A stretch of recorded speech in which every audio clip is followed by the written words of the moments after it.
guru itu harus disenangi dan diteladani. Uniknya karena siswa ceweknya yang relatif lebih berani gitu. Kalau mereka di punishment, tentu ada sebabnya. Menurut kita sebagai guru, itu anak-anak kita. Jadi lebih dan kurangnya harus dimaklumi dan harus didekati.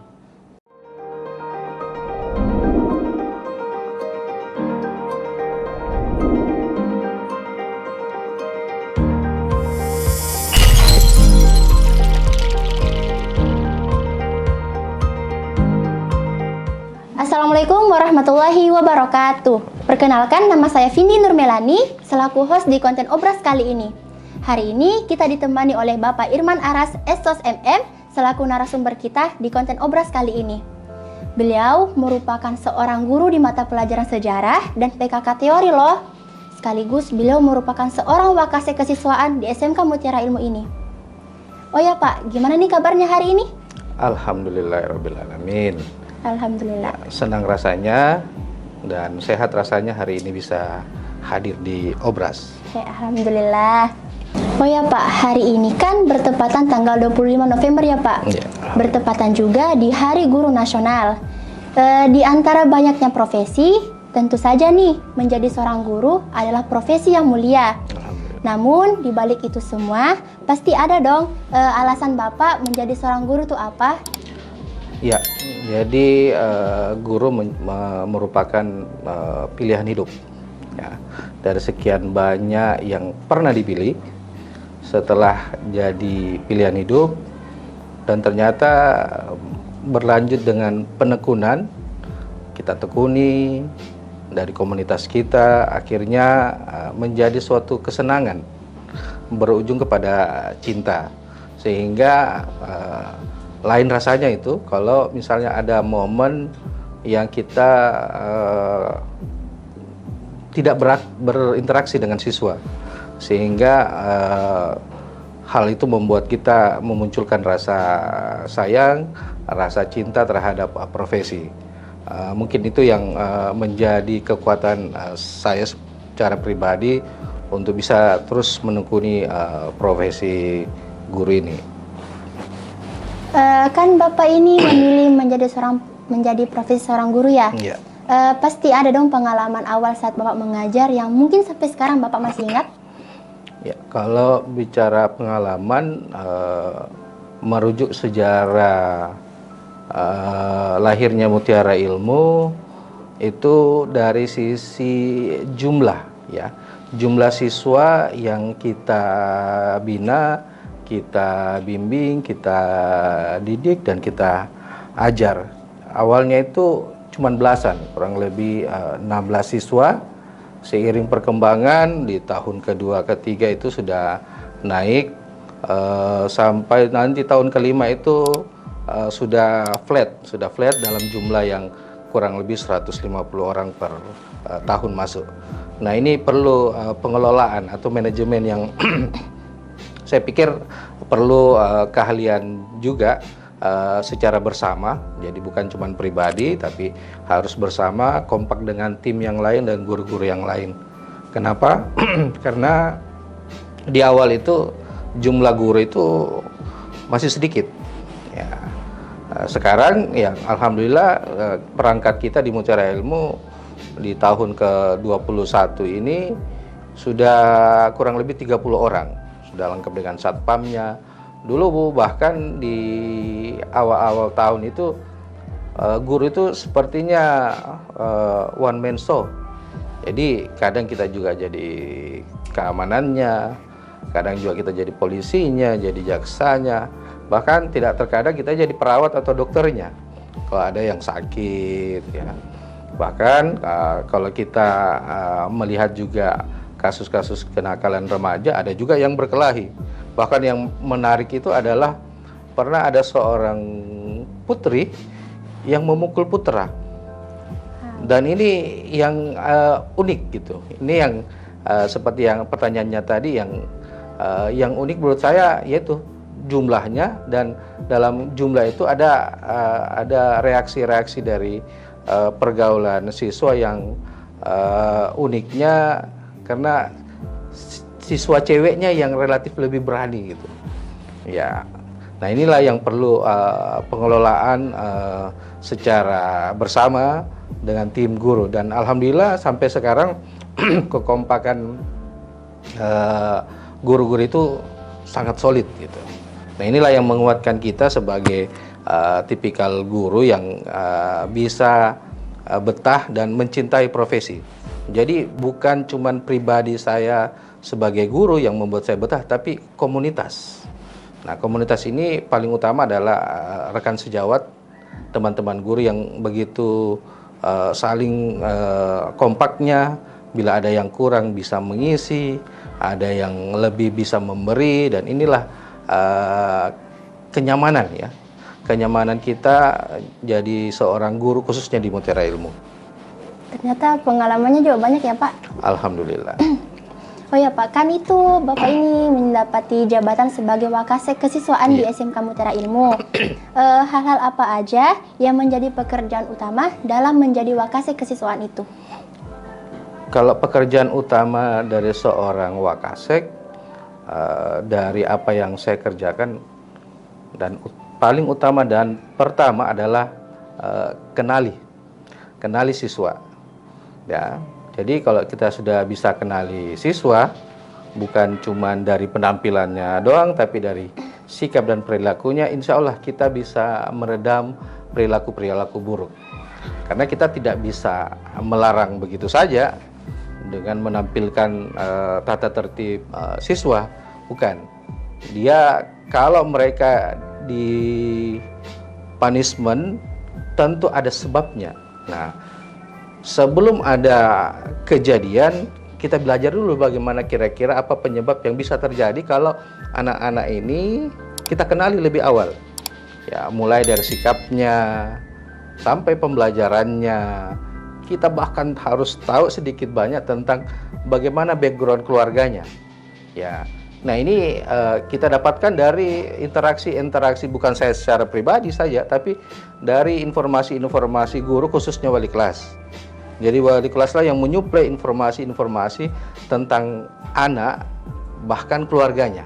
Ya, bahkan kalau bicara hal tersebut ya tadi ada informasi lagi dari orang tua dan wali kelasnya tentang permasalahan siswa, dan itu masih sifatnya rahasia sehingga perlu treatment khusus. Jadi ada hal-hal yang kita bisa publish, kita informasikan keluar, ada yang tidak, karena ini menyangkut privasi mereka secara pribadi maupun privasi secara keluarga, dan ada batasan-batasan khusus, sehingga ini perlu pengelolaan yang baik supaya tidak menjadi bumerang, bahkan masalah keluar. Bahkan ya tadi ini ada kasus lagi gitu. Ya biasa anak laki-laki dengan laki-laki konflik, dan ini kita harus bisa menyelesaikannya lebih cepat. Jadi kalau misalnya ada perkelahian, kita usahakan dia bisa selesai dalam 1 hari. Tinggal caranya. Ya kenapa? Karena dari biografi mereka, data mereka itu sudah relatif lengkap di wali kelas. Tinggal saya mendapatkan masukan-masukan kembali, mereview lagi bagaimana ini anak, sehingga pola pendekatan atau percakapan kita tentunya beda antara satu anak dengan anak yang lain. Nah, dengan begitu dia merasa bahwa oh kita menjadi keluarga yang besar, Mutiara Ilmu. Menghindari kelas-kelas yang bahkan boleh jadi terjadi di luar. Nah, harus diamkan pada beberapa jam, tapi hari ini harus tuntas untuk mencegah terjadi kasus di luar yang lebih besar. Karena kita tahu anak-anak kita ini kan pasti punya teman-teman di luar. Jangan sampai ada informasi-informasi yang salah disampaikan keluar, akhirnya memunculkan solidaritas di luar yang bisa merusak sesama dia, padahal keluarga besar Mutiara Ilmu. Dan inilah yang kita selalu sampaikan ke Bapak Ibu wali kelas, bahkan teman-teman guru, untuk secepatnya mendeteksi bila ada potensi konflik. Jadi bukan cuma konfliknya, tapi potensi konflik. Kenapa? Karena kita bukan cuman pemadam kebakaran, nanti ada kejadian baru kita turun tangan. Tapi sebelum itu terjadi, kita harus bisa mendapatkan informasi valid itu dari guru-guru. Nah, ini intensitas komunikasi yang harus dijalankan antara saya sebagai wakasek kesiswaan dengan para wali kelas. Bahkan kadang biar tengah malam kalau wali kelas mau kasihkan informasi supaya saya tahu dan bisa kita selesaikan bersama besok pagi, ya mereka menyuplai itu kapanpun, ya seperti itu. Wah, ternyata jadi wakasek kesiswaan sekaligus guru itu nggak mudah ya teman-teman. Kan selama Bapak menjadi wakasek kesiswaan di SMK Mutiara Ilmu ini, pasti Bapak sering mendapati siswa-siswi yang memiliki kepribadian yang berbeda-beda nih. Misal ada yang pintar, ada yang bandel, dan ada juga nih yang nakal. Lalu bagaimana cara Bapak mengatasi siswa-siswi yang memiliki kepribadian seperti itu? Ya, pertama bahwa saya sangat bersyukur kalau ada tipikal siswa yang berbeda dengan yang lainnya. Kenapa? Karena itu adalah momen kita mau belajar. Bagaimana pola pendekatan yang selama ini kita lakukan, mungkin A, B, C, D, tapi karena ada orang yang baru dengan kepribadian yang berbeda, tentunya kita harus mencari bukan cuma A, B, C, D, tapi E, F, sampai Z malah. Nah, pola pendekatan inilah yang kita terus mengeksplorasi diri kita, bagaimana tepatnya kita bisa menyatu sama mereka dulu. Ya, kita tidak berpikir dulu solusinya, tapi kita berpikir bagaimana prosesnya, pelan-pelan. Karena mereka melakukan sikap, kebiasaan itu kan bukan dalam waktu sekejap, pasti berproses panjang. Sehingga kita juga bukan guru yang simsalabim, yang instan langsung jadi Tuhan, Anda bisa. Ya, bisa kita memaksakan. Jadi kita istiqamah saja bagaimana pola pendekatan, bahkan pola pendekatannya kita itu macam-macam. Kadang di kelas yang biasa, kadang di ruangan kantor. Biasa mungkin lihat Bapak di tempat parkir juga ngomong-ngomong, di pos ronda juga ngomong, di kantin lebih banyak. Bahkan kadang juga biasa ya pakai diplomasi. Makan, ajak dulu makan, cerita apa yang dia sampaikan, terima dulu. Jangan bawa tujuan kita dahulu, tapi memberikan kesempatan dia membawa keinginannya dulu atau tujuannya dulu. Nanti kalau kita sudah ketemu satu titik, baru kita sama-sama mengeksplor apa kelebihan dan kekurangannya mereka. Kalau kebanyakan kekurangannya, kita mencoba untuk memberikan treatment pola pendekatan yang berbeda. Bahkan kadang kita menggunakan bukan pola pendekatan dari guru ke guru, tapi dari siswa ke siswa. Jadi kita gunakan teman-teman yang punya pengalaman lebih untuk lebih dekat sama mereka yang punya kekurangan. Jangan menemukan orang yang punya kepribadian yang berbeda, justru kita jauh, jangan. Justru kita harus lebih dekati. Karena menurut kita sebagai guru, itu anak-anak kita. Jadi lebih dan kurangnya harus dimaklumi dan harus didekati. Tinggal waktu saja ya kita menemukan. Karena tingkat keberhasilan orang-orang kan beda-beda. Ada yang cepat, ada yang lambat ya. Sehingga kita yakini saja bahwa apa yang kita kerjakan insya Allah berbuah hasil yang baik buat mereka. Tinggal tunggu waktunya kapan. Dan inilah kesabaran kita untuk bisa melakukan pendekatan interaksi kepada mereka. Jadi kuncinya sebenarnya adalah bagaimana interaksi dan komunikasi guru dengan siswa itu sendiri. Ya, kalau tidak ada itu, cuma main instruksi, main nyuruh, nggak bakalan jadi.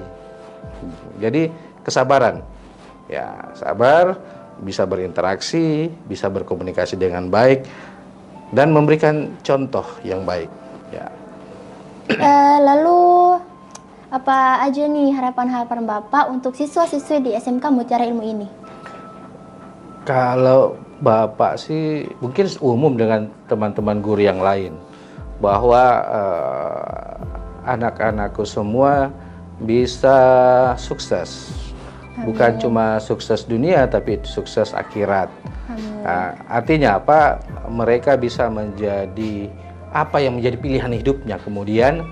Tapi jangan lupa bahwa pengabdian kepada orang tua dan keluarga itulah pintu untuk sukses akhirat.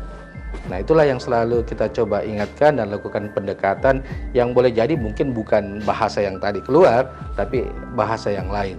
Tapi targetnya secara umum malah dia sukses dunia dan akhirat. Pilihan hidupnya profesi apapun, insya Allah bisa sukses, didukung dengan pendekatannya, pengabdiannya kepada orang tua dan keluarganya. Oh ya Pak, selama Bapak mengajar menjadi guru dan menjadi staf di SMK Mutiara Ilmu ini, pasti ada dong suka dan duka yang Bapak rasakan selama ini? Kalau dibilang suka, ya seperti yang Bapak sampaikan tadi, karena mencoba bismillah, tekuni, ya setelah ditekuni ternyata memang kita suka, sayang, akhirnya cinta. Kapan kita tidak lakukan itu, ada sesuatu yang hilang dalam diri kita. Jadi kalau filosofinya tentara itu setia hingga akhir, filosofi kita adalah pengabdian hingga akhir. Nah, itulah sukanya. Sedangkan duka itu, kalau duka tidak ada sih hal-hal yang lain kecuali pertama bahwa dia meninggalkan kita di Mutiara Ilmu. Jadi meninggalkan kita ini kan macam-macam. Ada yang bermasalah dengan teman-temannya, akhirnya diputuskan dia harus sesuai dengan sistem yang ada berlaku secara prosedural, dia dikasih keluar karena alasan-alasan tata tertib seperti itu. Ada juga yang karena ketidakmampuan orang tua harus menarik lagi, karena biasa di Mutiara Ilmu kan banyak juga siswa yang merantau ke sini khusus untuk belajar, sehingga mereka tinggal di keluarganya, mungkin ada hal yang tidak membuat nyaman, akhirnya ditarik kembali ke kampungnya. Yang paling menyedihkan itu kalau dalam proses pembelajaran itu ada yang meninggalkan kita, meninggalkan dunia. Artinya apa? Mereka meninggal. Ya, seperti bulan lalu ini anak kita, saudara Ihsan, ya meninggal dunia dalam kecelakaan lalu lintas bersama temannya ini, yang sekarang saya lihat progres kesehatannya sudah relatif membaik dari informasi wali kelasnya, karena dia kecelakaan. Nah, Ibnu ini yang kemarin di rumah sakit beberapa pekan, sekarang katanya sudah balik di rumahnya, tapi kondisinya belum memungkinkan untuk dia bersama kita kembali. Padahal di kelas 3, sudah di kelas 3, sehingga untuk persiapan ujiannya ya mereka terkendala. Nah, ini yang paling duka, betul-betul duka. Nah, ini kalau mereka betul-betul sudah tiada, ya ini kesan-kesan yang kesan-kesan baik dari saudara kita almarhum Ihsan itu masih membekas, ya. Kalau saya masuk di kelasnya bicara tentang temannya, pasti ada saja yang berkaca-kaca matanya. Nah, itulah duka yang paling mendalam buat kita, bahkan mungkin buat rekan-rekan guru yang lain. Ya, jadi gitu ya Pak. Ternyata ada juga ya suka dukanya selama menjadi guru. Pastilah. Hari ini kan diperingatinya Hari Guru Nasional. Apa nih yang ingin Bapak sampaikan di Hari Guru Nasional ini? Buat teman-teman guru sekalian, mari teruslah mengabdi. Teruslah mengabdi dan mari mencintai pekerjaan kita. Plus, ya, guru itu harus disenangi dan diteladani. Insya Allah ini adalah proses. Inilah proses, mari kita sama-sama melakukan profesi kita secara terus-menerus, pengabdian hingga akhir. Ya, tentunya semua dengan izin Allah, kita berada pada posisi atau sejadah kita masing-masing untuk bagaimana kita mengantarkan bangsa ini lebih baik. Dan insya Allah Indonesia akan lebih maju lagi dibanding negara-negara maju lainnya, insya Allah. Amin. Ternyata menjadi seorang guru itu tidak mudah loh kawan-kawan. Ada banyak suka dan duka yang bisa kita lewati. Dan untuk saudara kita yang bernama Muhammad Ihsan dari kelas 12 TKJ, mari kita doakan dan kirim Al-Fatihah untuk beliau. Semoga beliau diterima di sisi Yang Maha Kuasa. Amin ya rabbal alamin. Sekian untuk konten obras kali ini. Terima kasih untuk Pak Irman yang telah menemani kami. Dan terima kasih juga untuk teman-teman yang telah menonton konten kami. Selamat Hari Guru Nasional dan terima kasih untuk para guru yang telah membimbing para muridnya. Wassalamualaikum warahmatullahi wabarakatuh. Waalaikumsalam.